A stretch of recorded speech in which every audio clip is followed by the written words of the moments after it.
third consecutive year, refugee activists have held a peaceful rally on Palm Sunday in the Sydney CBD.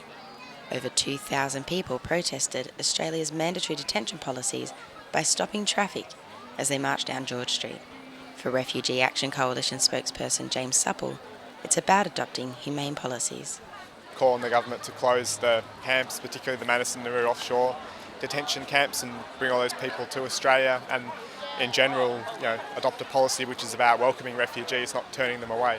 Attendees listened to speeches from a range of activist organisations, including the New South Wales Teachers for Refugees.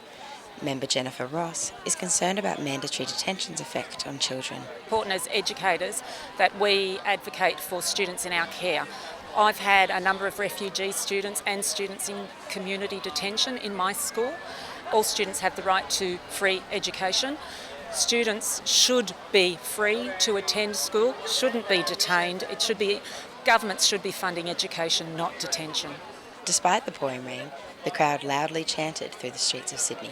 Member of Campus Refugee Action Collective Adam Adelpour thinks this display of unity is as important as the message itself. So many different groups from, the Christian groups, the nurses, the teachers, the university students, all come together and stand against what the government's doing because, once you're at the point of trying to lock up, babies in prison camps, where do you end up after that? There's so many examples of history where, if you don't stand up and stop something this bad, you're going to end up somewhere very ugly. The march wasn't entirely peaceful, with a handful of anti-refugee picketers shouting their frustrations from behind a barricade of policemen. You, my dear, Anita, should not be allowed to drive a car. You would not be able to. University activist Kelton Muir thinks that protests like the Palm Sunday rally will help stop the anti-refugee rhetoric in Australia. We can change the world by stopping random crap like stop the boats, winning an election, and making that not the conversation that exists in Australia.